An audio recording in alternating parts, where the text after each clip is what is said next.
Nossa Herança, capítulo 11, terminando o trabalho da Comissão Evangélica 1960 em diante. Circunstâncias cada vez mais difíceis. Ellen White alertou a Igreja que, à medida que o fim se aproximasse, o trabalho teria de ser realizado em circunstâncias cada vez mais difíceis. Uma lista de apenas algumas dessas circunstâncias obrigatoriamente incluiria o seguinte: contenda, guerra e rivalidade entre nações e tribos, instabilidade no mundo dos negócios, acidentes em terra, no mar e no ar, calamidades naturais, enchentes, secas, terremotos, furacões, etc., fome e miséria em níveis sem precedentes, nacionalismo e provincialismo excessivo, fragmentando a sociedade, conflitos políticos e tumulto, colapso da sociedade através da destruição da família, perda da disciplina, perversão da moral. Porque nós, como membros da Igreja, também fazemos parte da sociedade que nos cerca. Essas coisas têm muito mais impacto sobre nós do que sobre os outros. Infelizmente, não somos separados. Portanto, precisamos buscar maneiras de nos prevenir contra as influências negativas daquilo que está dentro de nossa esfera de ação e ajudar outros a lidarem com essas influências negativas que são difíceis de controlar e para as quais não há soluções fáceis. Entre o povo de Deus deve haver um espírito de amor e irmandade. Embora estejamos espalhados por todas as nações, devemos colocar a teoria em prática. Assim como João Batista anunciou a primeira vinda de Jesus, da mesma forma a Igreja remanescente deve anunciar a segunda vinda. A Igreja deve ser capaz de manter-se atualizada com a era tecnológica em que vivemos, buscando sempre encontrar meios de aplicar novas invenções à nossa missão. Seria muito difícil resumir adequadamente todos esses esforços em apenas alguns poucos parágrafos, mas abaixo estão algumas evidências do avanço contínuo na proclamação das 3 mensagens angélicas. Primeiro, em 2007, 2.859 pessoas estavam se unindo à igreja a cada dia. Segundo, várias novas igrejas são organizadas a cada dia. Terceiro, hoje há aviões que fazem parte do trabalho. Há aviões operando na África e na América do Sul. Os desbravadores até ajudaram a financiar e montar um avião, que foi levado para o serviço das missões no início do novo milênio. Quarto, o evangelismo em massa tomou conta do planeta, através da transmissão via satélite para igrejas e outros locais de reuniões ao redor do mundo, alcançando um número cada vez maior, milhares de milhares em reuniões simultâneas e ao vivo. Muitas destas reuniões foram chamadas de NET e Revive. 5. Os cursos, como deixar de fumar em 5 dias, alcançaram centenas de milhares, criando uma imagem positiva da igreja enquanto ajudam as pessoas a se livrarem de um dos hábitos mais perniciosos que se pode adquirir. 6. Novos departamentos e serviços foram estabelecidos em vários níveis da liderança da igreja, incluindo a mordomia, ministérios da família, ministério da criança, ministério da mulher e, mais recentemente, a missão global, que pretende identificar e alcançar todos os grupos inatingidos ao redor do mundo. 7.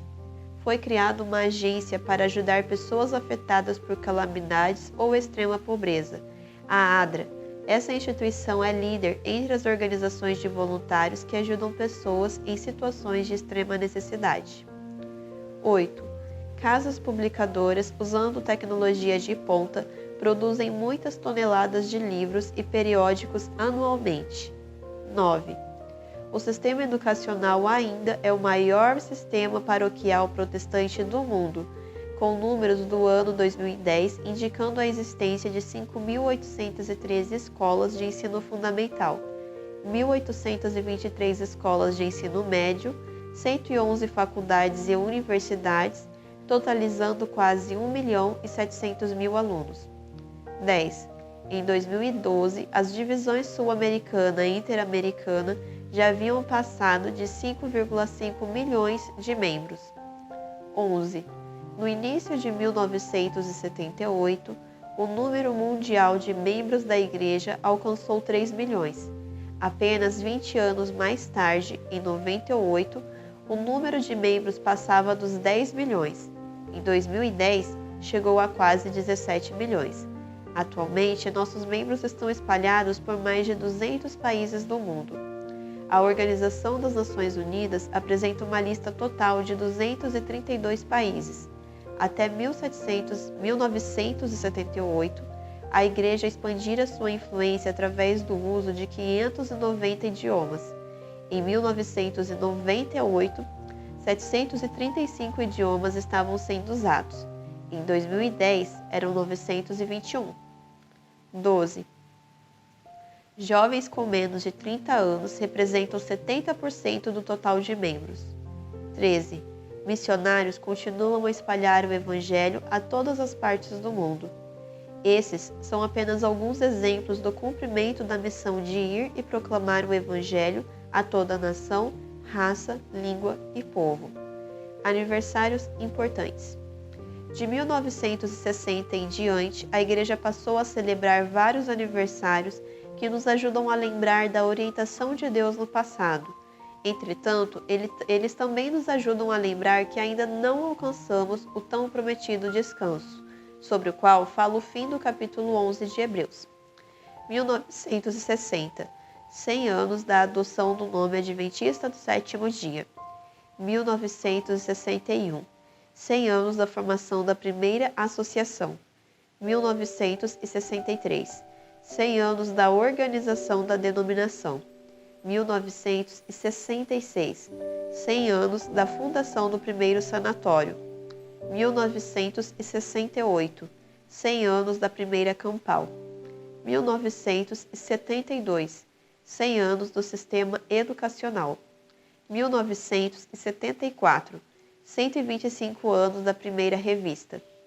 1974, 100 anos do primeiro missionário. 1976, 50 anos de ministério através de acampamento de jovens. 1979, 100 anos da primeira Sociedade de Jovens Hazleton Township, Michigan. 1980, 100 anos da primeira associação fora da América do Norte, Dinamarca. 1981, 100 anos da morte de Tiago White. 1993, 100 anos do início da obra no sul da Ásia, Índia. 1997, 75 anos do início das classes de desbravadores. 1996, 50 anos do primeiro clube de desbravadores, Califórnia. 1999, 120 anos do Ministério Jovem. 2000, 50 anos dos desbravadores como iniciativa mundial.